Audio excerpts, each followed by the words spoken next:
America. I'm here because we are in the midst of a potentially monumental ecological crisis. It is only through a new environmentalism 2.0 that progress can be made. We believe that our only hope for human advancement and even human survival is through the exponential advance of science in the service of humanity. We stand firmly against the war on science that is predicated on the appeal to nature fallacy, which is the belief that whatever is natural must be good and whatever is unnatural must be bad. This belief has become an impediment to advances in areas such as human health, social progress, and even environmental progress. In the field of medicine, the appeal to nature fallacy has already led to catastrophic outcomes. Resistance to vaccines threatens public health and the lives of children. The unwarranted resistance to GMOs has not only held back the fight against climate change, but it has also hampered our ability to feed the developing world as well.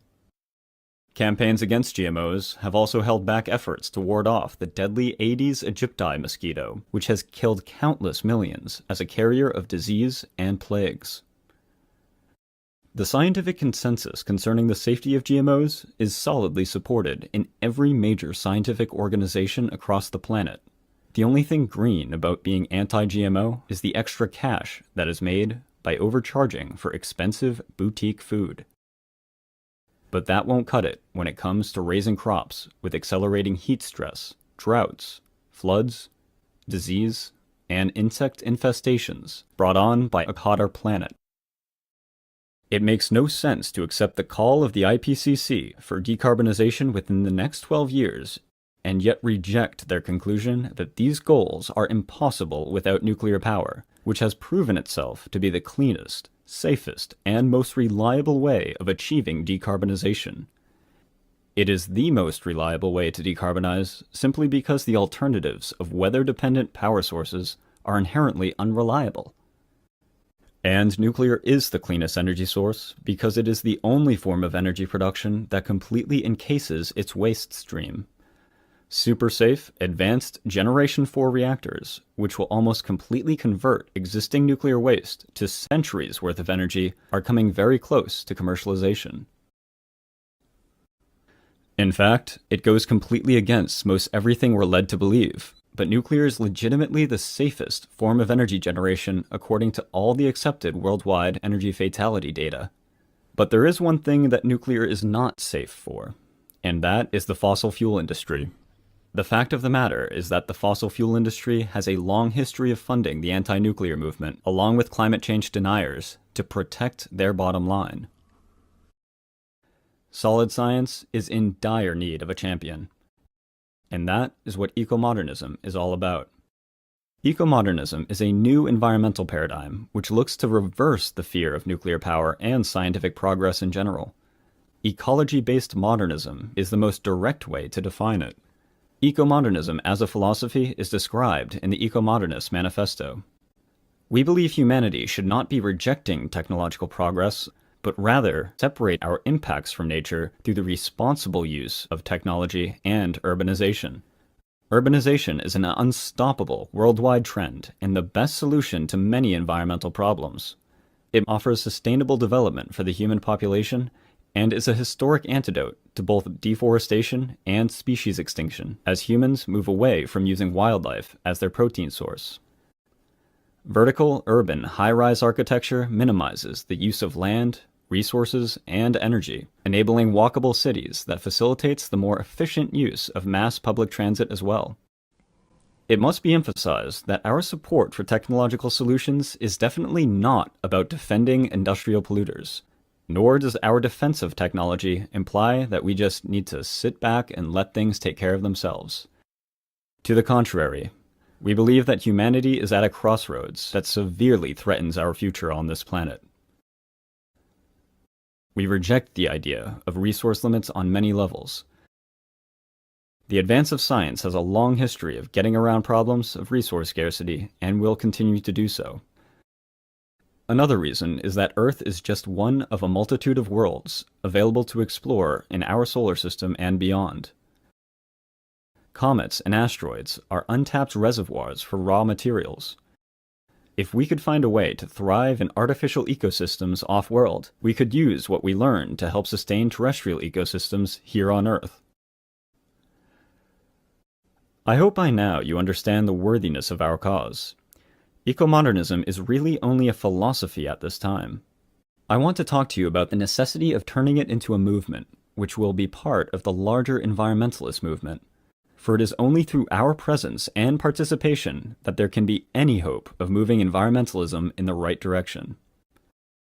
Our aim is not to divide the environmental movement, but rather to multiply its numbers with the incorporation of many scientific and educational communities that is working to both build chapters of eco-modernist societies and support our growth worldwide.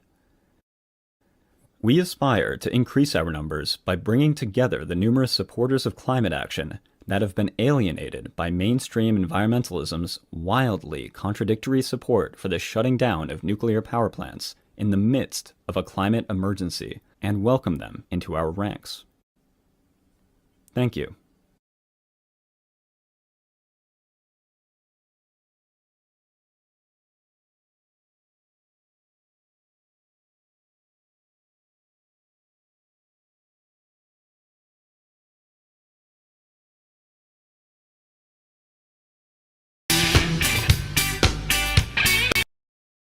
And online at https ESNA.earth. Welcome to the Eco-Modernist Society of North America. We're a modern urbanist environmental organization with a focus on clean energy, housing density, and the application of technology in medicine and agriculture. We are privileged to bring you speakers with a focus on these and other areas in order to show you the future of a prosperous human civilization which preserves the Earth's wild spaces.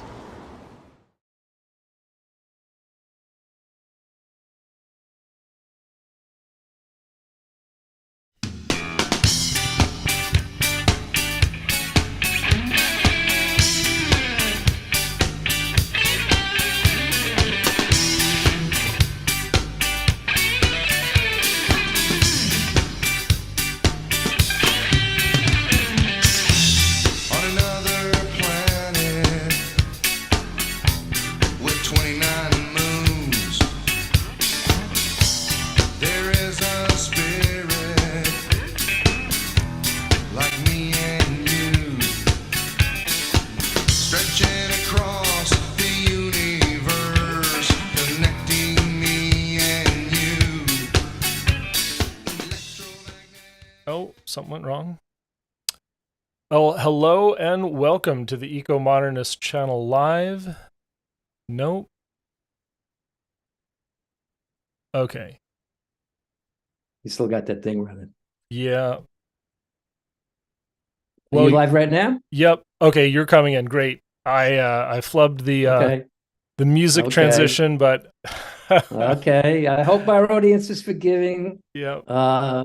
We screwed up. Actually, not me, but my partner here screwed up. So no, it very minor oopsie there.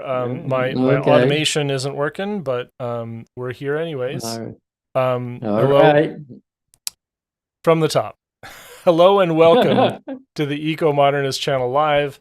I'm Carl Pauls. I'm here with Gabe Ignetti, and today we are covering the momentous events of COP28. I'm going to put some of these up on the screen. I hope you enjoy. This is Emmanuel Macron, President of France, at the occasion of the 20 countries committing to quadruple is an increase of 300%. Quadruple nuclear energy capacity by 2050. And I love this number. This is the number that we had with the special report on 1.5 degrees. This is, a possible achievement. It will not be an easy achievement. And by the math, a 300% increase is about 4 new gigawatts per month. You can slice that up however you want. 3 1 1/3, 2 1.5s, and one gigawatt reactor. That might be a bunch of SMRs. It might be a bunch of really big reactors, but this is going to be an incredible achievement if we can only put our money where our mouth is. I'm going to give you a tour of some of the wonderful contributions that the NAYGN and the Nuclear Youth Delegation have brought to COP28. This is Luke, who is manning the Nuclear Energy Institute mini booth, and I think this is in the green zone. Yeah, there's one in the green zone and one in the blue zone. So this one, I think almost everyone who's attending can access. A lot of people are able to go through the green zone and see what's going on here. The blue zone is a little bit more restrictive, and there's a wonderful booth there. Here it is. This is our Together is Better booth at COP28 in the blue zone. It looks more comfortable. Yeah. Yeah, this is there's an enormous number of nuclear advocates, thanks to our friends at Generation Atomic, thanks to all of the different NAYGN and IYGN, nuclear Net Zero for Nuclear coalition organizations are all doing amazing work here. So this is it's just amazing to see the amount of participation that we've got going on. So let's see. Then let me go on to the next one. I paused it for a second. Yeah, more shots of that same booth. It is a pretty big space. I just looking at all the photos, I've chose some of the best ones from the list. Here's more volunteers from North America. And he's holding the guest there is holding a CANDO fuel bundle. So that's a CANDO model fuel bundle that's at the NEI booth. Here's the great group of volunteers from the first week. And you can even see our very own Matt Meyer up there in the upper right-hand corner, I think. Yeah, that's definitely Matt Meyer. And this, let's see, I had the notes for this one. This is one of the assistants to John Kerry. John Kerry is the special envoy on the matter of climate. And so John Kerry was part of the address where we committed to a quadrupling of nuclear by 2050. John Kerry gave an address after Emmanuel Macron. And this is John Kerry's assistant. He visited the Together is Better booth in the blue zone. A lot of the volunteers were really glad to see him and had some great times interacting with him. And the final photo I've got, there he is, man of the hour, Will Shekel from Australia. He's the young nuclear activist, 11th year, that's high school in American terms, I think. And so he is, advocating for nuclear energy in the United Arab Emirates, all the way from Australia, and he asked Emmanuel Macron, will you support, lifting the ban of nuclear energy from Australia? And he said, absolutely, Australia should lift the nuclear ban. And so if we go into Will's, I've got a few bookmarked tweets from Will today. And by the way, this you're seeing on screen is the schedule.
Today is World Nuclear Day, and we are here at COP28 in Dubai, and there was a huge announcement.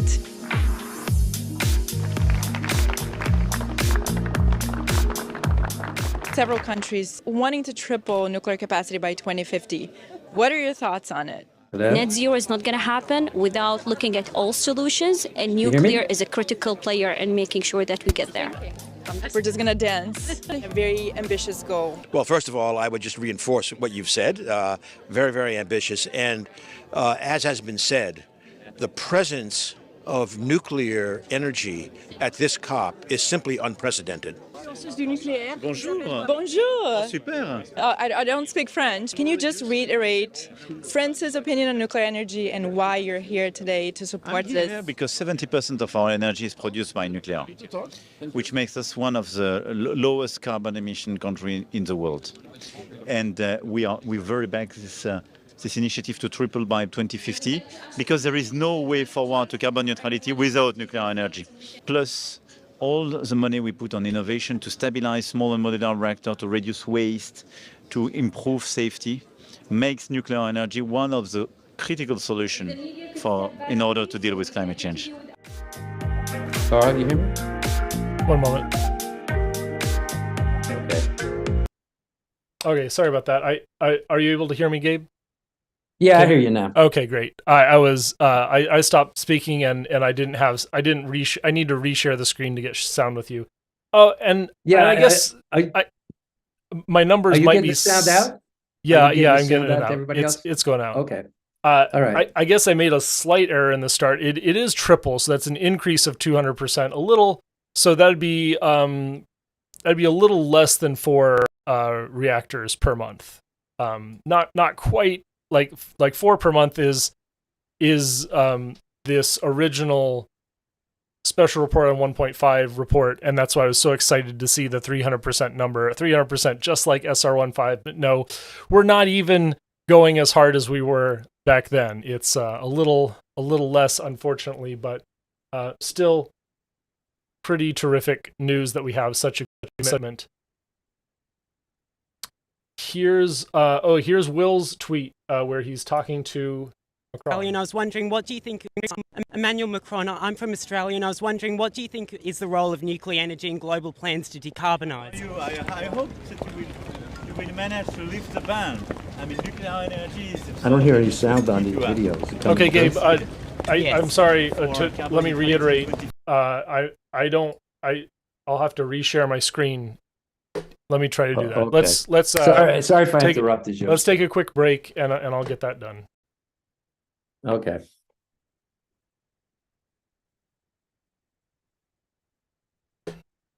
Oh, that's not gonna work. Oh well.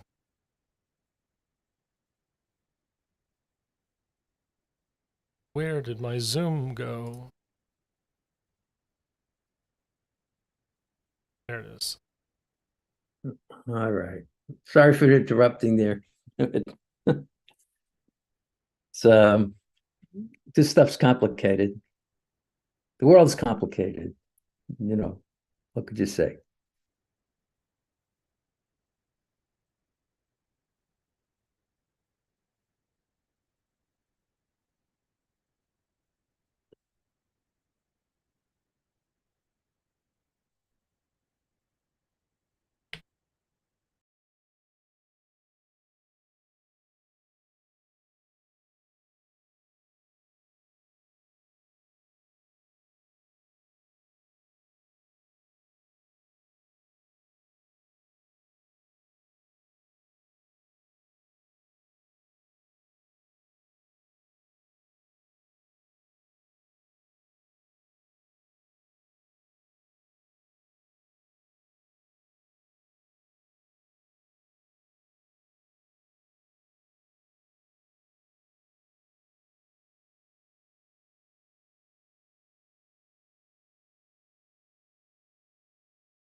We are all out of sync now. You're able to hear me? Okay, I'm back on stream. Well, I can't do it. Sorry. I tried to do it and it crashed my audio interface, so we're gonna have to just remember you're not gonna hear whatever's on screen, okay?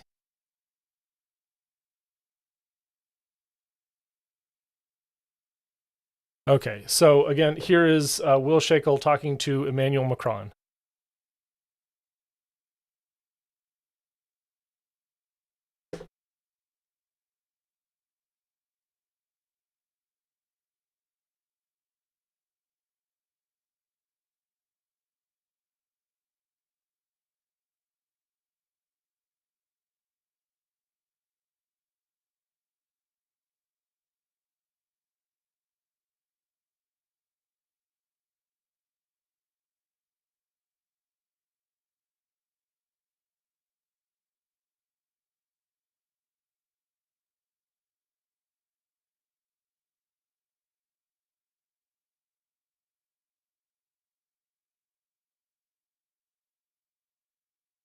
Well, that'll be great. That'll be great to see some action on nuclear in Australia. As we know, Australia is one of the dirtier grids. If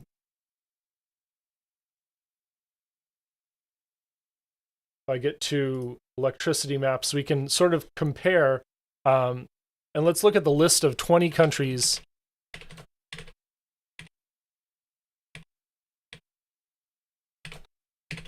The 20 countries pledged to triple nuclear capacity. So, of course, the United States, Canada, and there's Australia with some parts of the grid that are definitely really bad. Let's see if I can get that list of countries now.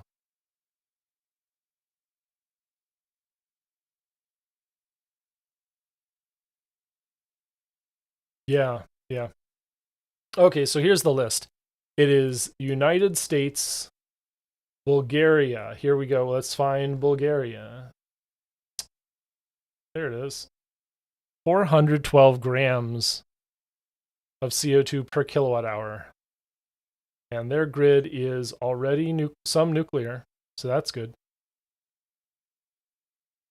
So they will be building on. Canada, we saw before. Czech Republic.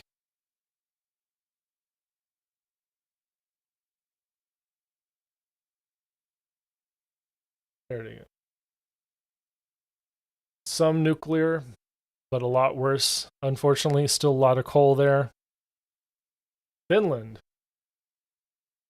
Oh man, Poland, terrible. Finland, great nuclear country already. Could do better.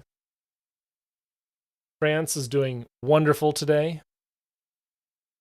Ghana. There it is. No data for Ghana, but they are all on board with this pledge to triple nuclear by 2050. Next is Hungary. Already have some nuclear. Nuclear and gas. This is Hungary is the next pledge, next country to pledge. And of course, Japan.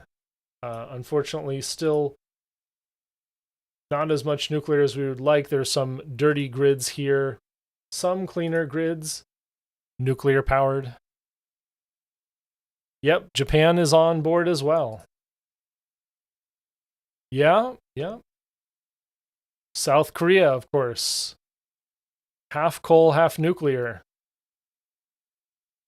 There it is. They're on board to triple nuclear by 2050. Some interesting countries I might have trouble finding. Moldova.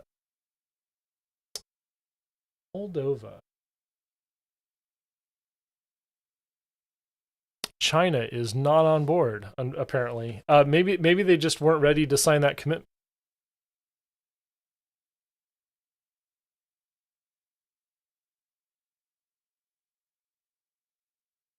Oh, I was on it before. It's right below Ukraine, of course.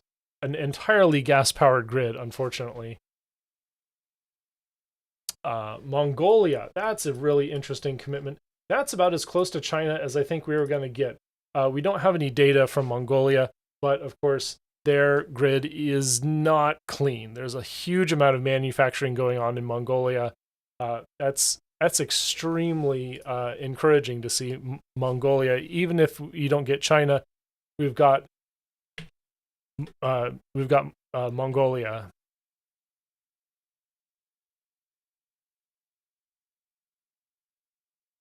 Oh yeah. Now Morocco, we don't have any data for. Not at least here. Maybe I've got the statistical review for world energy up, and maybe I can get the data for some of these countries that aren't on electricity map. Okay, so here's consumption by fuel, and Morocco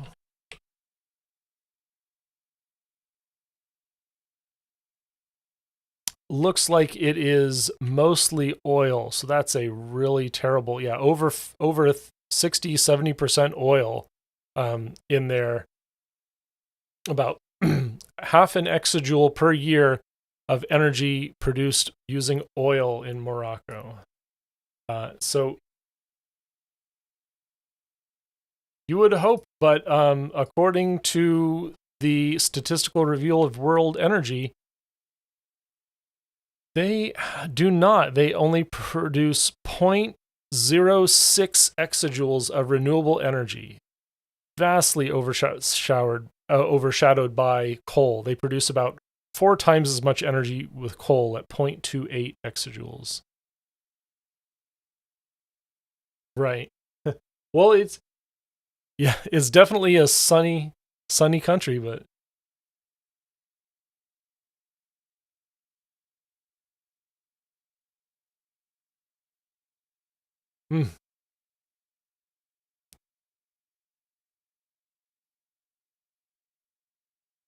yeah. All right, next up, we have our good friends, the Netherlands. They shut down their nuclear, but they're bringing it back. So let's go, Netherlands. Of course, Poland, famously dirty grid, has already committed to building nuclear, American nuclear plants going in there in Poland, hopefully. And they're on board with this commitment to triple.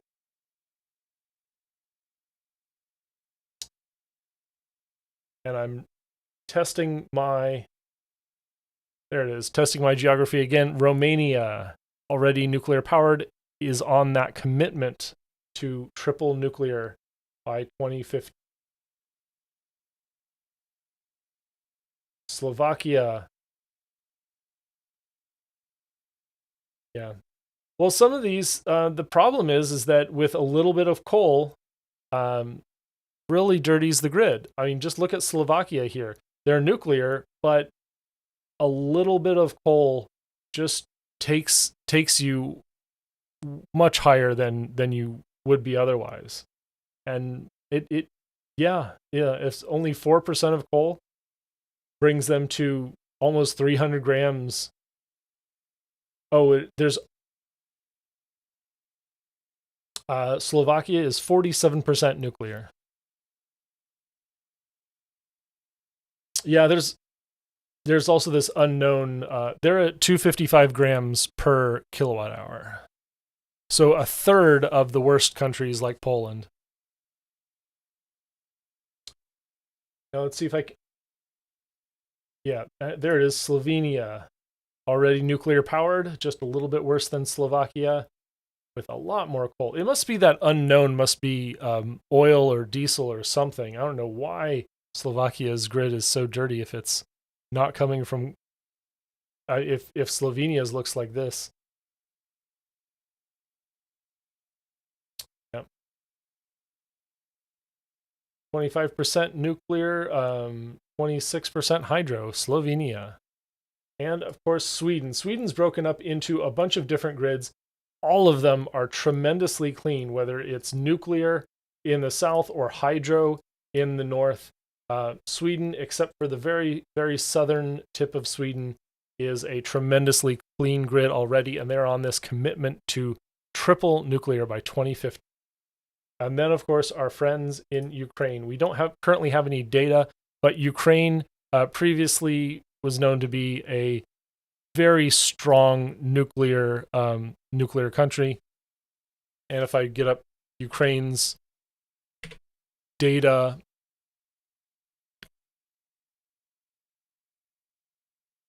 and their data in 2021, of course, they produced twice as much electricity in 2021 as in last year, unfortunately, because of the conflicts there.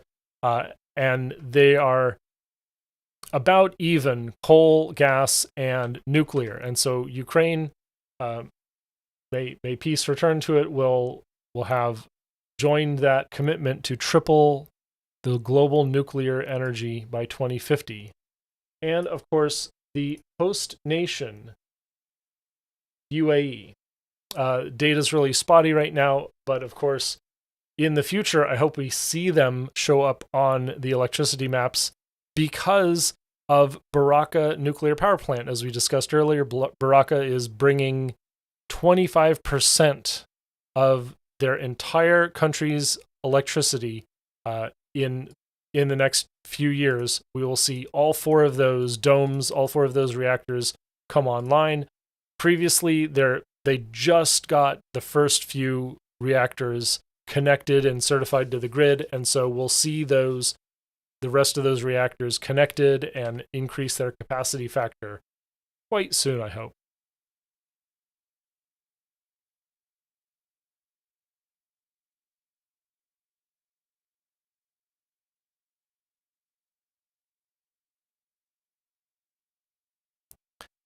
That's one thing they're bragging about, actually. That's part of the news was that the UAE said, well, we produce the cleanest oil.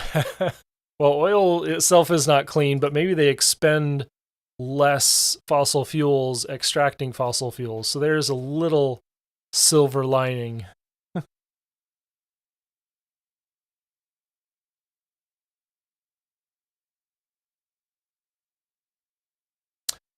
Yeah.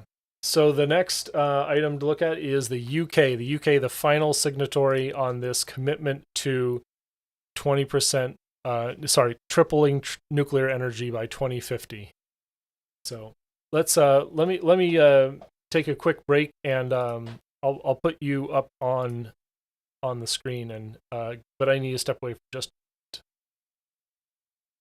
Yeah, well, I mean, you were on the screen. You're just not center frame like you are now. So be right back.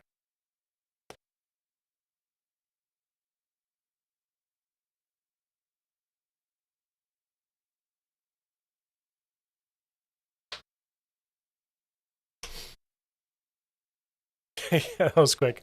Wasn't as urgent as I thought it would be. Oh, people are saying they can't hear you. Oh, goodness. I'm sorry. Yeah, that's my fault. When I installed that software to try now, I should have. Okay, you hear me?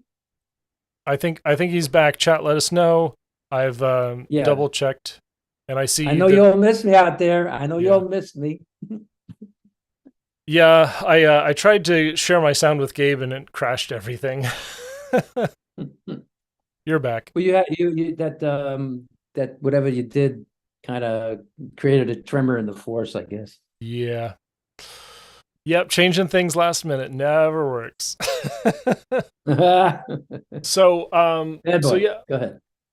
Again, here's that shot of Baraka, and here's the calendar reviewing one more time. Starting tomorrow, tomorrow in UAE time will be Tuesday, because this morning we're coming into the wee hours of Monday morning, and tomorrow about 36 hours from now, the vital role of nuclear energy in achieving net zero targets. Then Wednesday, N4C, that's Nuclear for Climate, meets with the UK Minister for Nuclear and Networks. And right after that, growing energy demand whilst minimizing the use of raw materials and natural capital. And then on Friday, after a day of rest, empowering youth to take action on the energy transition. Then some nuclear myth busting. And then finally, the next generation of climate leaders. And that's all going to be on YouTube? Well, no, I don't think any of this is going to be live streamed. It's terribly difficult to get any of this stuff live streamed. But these are the kind of the events that I hope maybe you'll see recorded and uploaded afterwards. Maybe you'll see some notes from our participants and great stuff. Great stuff, hopefully, coming to nuclear advocates. And of course, next, So, if you send, excuse me, Carl, if you send me the links for whatever it is, I will create a condensed version that we can put on. Yeah, we'll definitely talk about it. We've also got folks from Generation Atomic making content. Chris Kiefer is on site. Osama Baig is on site. So there'll be a great opportunity for lots of content creation after this. What's COSA sharing with us? Okay, so we do have some of these. Oh yeah, IAEA video. That's a great one. So Net Zero Needs Nuclear event from IAEA. Hey, we could probably. Oh, this is the address from Rafael Grossi. Yeah, let's watch this in a little bit. Okay. Maybe I can try to reshare one more time and give you audio. You know what? I think we should react to this. Yeah, we should react to this another day. But this is a good one. Thanks COSA for the link. And you can check out IAEA video for more. Hopefully coming later this week and next. Okay. Oh, sounds like there's some sound problems with that. We might have to boost it up if we want to share it. You hear me good though, right? No, he's talking about the IAEA video has sound issues. Oh, okay. All right. So next Sunday, solving the nuclear waste problem, how the world can learn from Finland. So we'll have people talking about Oklo, and then next Monday, empowering youth to take action on the energy transition. That's our final Net Zero Needs Nuclear delegation program. And so if you check out netzeroneedsnuclear.com, you'll be able to see all that this great group of volunteers, this coalition of pro-nuclear advocates has been doing for our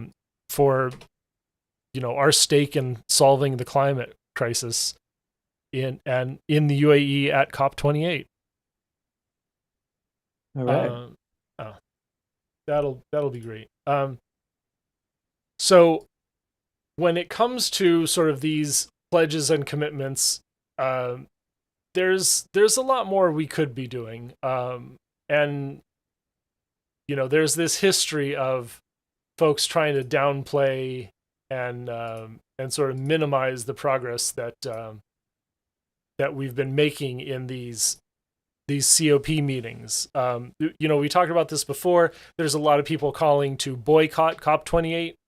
And I guess if it's the anti-nuclears people staying home, I'm glad they did stay home, because we're getting so much good press and so much good energy, so much positive energy flowing through the blue zone about nuclear. It's really great to see the activists at work getting the message out. So this, the narrative that we don't need nuclear and we should be investing in renewables instead has, just a few people, I guess we call them lol cows on Twitch, people just saying, well, we could just do that with wind and solar, and so of course 350.org has pledged or has demanded that we pledge to triple renewables in the next 7 years. Gabe, do you think that we've come anywhere near to tripling renewables in the last, I don't know, I guess in recent history? Because we do have a lot of renewables out there. So where and when is this tripling going to occur? I don't know. I just hope that, like we had it last week. I forget the fellow's name. It was talking about what is it? Ammonia. Yeah. And producing it from renewables. I think maybe the best outcome, because we're so overstocked with renewables, and in terms of actual need, you'd have to have such a tremendous amount of build out in order to just have anything close to a steady stream, is that you could use that energy to turn it into ammonia or hydrogen or something like that. But you need nuclear. You need nuclear. I mean, it's just a lot of it too. I mean, at one point I made this this chart that you can see, that you will be able to see. I made this chart where I tracked our progress on our commitments after the special report on 1.5, and our actual renewables, that dark black line, that is nowhere near tripling. Since we've started to commit to really addressing the climate crisis, we're nowhere near ever tripling renewables. It's a diversion. Yeah, well, we've grown it about 1.5 times in the last 7 years, and so much more, like actually tripling, actual 200% increase in renewables. That would be amazing, and it would, if we can get there by 2030, which I'm highly dubious, we will take a big chunk out of fossil fuels. But I guess the question is what next? What will we be able to accomplish after that? Will we be able to, will we be able to power our lives the same way as we do today, or will we all look like California with brownouts and terrible energy prices? So, yeah, I mean, the problem. Peakers. Yeah, go ahead. Yeah, I mean, the problem is that is the resource. It's the amount of resources that you need to create 100% renewable grid. It's just too off the wall. And actually, even that's not even talking about the amount of habitat that would have to just be destroyed. I was in Maui a few years ago, went to visit our daughter who was working it, and they had a lot of wind, and they never turned. A lot of big wind turbines, and I come to find out that they were killing the native bats, and they had to stop them from running after they invested so much money over there in wind. I'm a little more favorable to solar from an ecological point of view, comparatively. I'm not, I'm very ecological. Yeah. I remember that, the last time I was able to make it over there, there's, a great amount of build out. And you're saying that has been halted because of the bats, the wind build out in Hawaii has halted. Yep. We have a similar story in Washington where we keep talking about renewable energy, but, and we even say that our hydro is not renewable. It's classified as not renewable by the state. And yet the last wind we built was in 2013, 10 years ago. We're just getting started on a new wind installation, but 10 years between new wind projects is pretty troubling for a state that pledges to be moving away from our current energy sources. But lucky for me, I consider hydro nicely renewable. I think our clean energy system in Washington is good. We can do better. We can build more nuclear here, and I hope that we do as well. We'll be contributing to a lot of the instability and problems on the Western Interconnect if we can only keep building. So yeah, I mean, nothing is really renewable. It's a bunch of crap. Just when you look at it from the whole resource perspective. But I don't understand what kind of logic has hydro not being renewable, and the other, wind, solar, and I mean, I can even see, what is it, geothermal, because it emits a lot of carbon and methane and stuff. But well, hydro does too, tell the truth. Yeah. But I don't quite get it. Yeah, I'm looking for that little. You mentioned the materials throughput, and I still can't find a good representation of this. The carbon neutrality chart. There it is. Here's the one that I made. It's not the best, but it will. By the way, I don't know if it's all Hawaii it might have been just that wind installation. Oh, just that one. I was referring. Yeah, it might have been. I can't say, but they did halt it because of the bats. Mm-hmm. So bats. Up on the screen for the chat now, this is sort of my version of the UNECE carbon neutrality data. Really, really busy chart, but kind of the best that I was able to do, visualizing these 4 axes. The gray is the material grams per megawatt hour. The blue is the amount of water. Brown is the land points. That's like this sort of combination of land use and land accessibility and land spoilage. And then in the black, of course, is the grams of CO2 per kilowatt hour. And you can see nuclear, it has a bit of materials use, of course, and a lot of water relative to others, but it's incredibly low carbon and low land use. And all of the renewables, all of the rest of the non-hydro renewables use an enormous amount of materials. And this data comes from the UN Economic Council for Europe. And it is it's a longitudinal assessment of the literature on the topic. So it is, it's not something you can wag your finger at and say, fake news. This is the best science that we had available to us to help make the decision of whether or not nuclear was sustainable. And E equals MC squared. Simple. Yeah, it is. It is. And what Gabe's referring to is the amount of energy contained in a chunk of matter. If I have let's say this bottle of Soylent,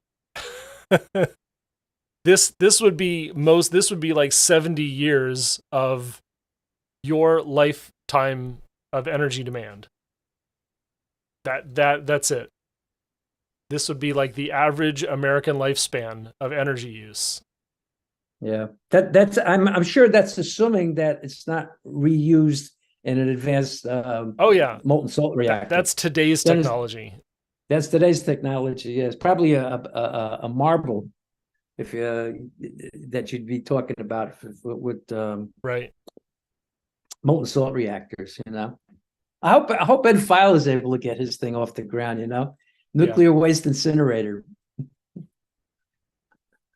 That would be great. I think I'm gone through just about all the material that I looked around for. There's all these great people on Twitter that I'm connecting through on WhatsApp who are, really doing the work on the ground in the UAE at COP28. And we can't give up. We can't just say, well, people aren't doing the thing that we want to solve climate change, so we want you to boycott, or we want to declare the COP a failure before it began. I think that, if we see success from the renewables sector, that's fine by me. I don't anticipate it's going to be the one thing that solves climate change. I think we need everything, and that's why we're here for nuclear energy. Yeah. They're definitely used for it. I remember the show we did last week. The guy made a very good point. The last mile of electricity is the most expensive because you got to get the grid out there. So places like that, renewables are wonderful. That's of course until we develop like nuclear batteries. Then you don't even need that, to tell you the truth. But yeah. Great. Well, we'll end a little bit early. Sorry for being light on content, folks, but we're having a great time, and we've got a lot more coming up. We're going into the holiday season, so maybe we'll have a few more short shows just to say hi and keep each other updated on the happenings around the globe. Gabe will give me a little info about the next week's guest, but I don't think they've confirmed, have they? No, they haven't. No, they haven't. Okay, We have a guest next week. I don't don't worry remember his about name. it. He's No a very announcement. prominent podcaster and blogger about climate and energy. And I forget his name offhand. Go ahead, Carl. Well, yeah. No need to focus on that because they're not confirmed yet. So No, they are, but that's okay. okay, I just sorry. don't remember I just don't remember the name. And by the way, Sandy Scholes will be on Wednesday. She'll be on our Wednesday show, the Eco-Modernist Soapbox, which is 5 o'clock Pacific and 8 p.m. Eastern. Great. But go ahead, Carl. That'll be good to look forward to, is a talk with Sandy of the Environmental Coffee House. A little bit of a doomer community sometimes, unfortunately, but you do what you can and you get the energy out of climate activism that you put into it. So hopefully we can excite some of those folks to take action when it comes to climate. Yeah. I mean, I'm not a doomer, but we mentioned, I think it was last week or the week before, I forget, about James Hansen projecting to almost 5 degrees. Mm-hmm. That is kind of doomish. And if we don't get action on nuclear power, because that's the best solution to all of this, it could be extremely ugly. So I mean, we need to get active. Don't just watch the show and say, nod your head, join us, or join Generation Atomic, or do something. Knowledge without action is dead. I don't know who said that. But go ahead, Carl. Right. So thank you all for your contributions. This has been the Eco-Modernist Channel Live. You can catch us every 11 a.m. Pacific, 2 p.m. Eastern, every Sunday, right here on YouTube at the Eco-Modernist Channel or Eco-Modernist 1. You can find us at Soyaddle on twitch.tv and many other places across the web, including our Facebook page, the Eco-Modernist Society of North America. And Thanks. don't forget, forget. Do it. The Patreon. Patreon, yes. You can commit to us on Patreon for as little as $1 a month. We'll make sure you have open access to our, discussing with us anything you need, and coming on with us and commenting on topics of your choice. You can help us move eco-modernism forward, and that little bit of sponsorship will help us do things like bring Gabe to New York to help collaborate with people on UN events. It'll help us build out new help us run ads on Facebook, help us build out things like meetup groups and other memberships and sponsorships that require a little bit of funding to get these digital tools going. So thanks for any contributions you can. Please donate at Patreon, the Eco-Modernist Channel on Patreon. And remember, emissions first, peace and justice will follow. I want to speak to you about a new organization called the Eco-Modernist Society of North America. I'm here because we are in the midst of a potentially monumental ecological crisis. It is only through a new environmentalism 2.0 that progress can be made. We believe that our only hope for human advancement and even human survival is through the exponential advance of science in the service of humanity. Ecomodernism is a new environmental paradigm which looks to reverse the fear of nuclear power and scientific progress in general. Ecology-based modernism is the most direct way to define it. Ecomodernism as a philosophy is described in the Ecomodernist Manifesto. We believe humanity should not be rejecting technological progress, but rather separate our impacts from nature through the responsible use of technology and urbanization. Urbanization is an unstoppable worldwide trend and the best solution to many environmental problems. It offers sustainable development for the human population and is a historic antidote to both deforestation and species extinction as humans move away from using wildlife as their protein source. He didn't get it fixed because of some medical issue. Vertical, urban, high-rise architecture minimizes the use of land, resources, and energy,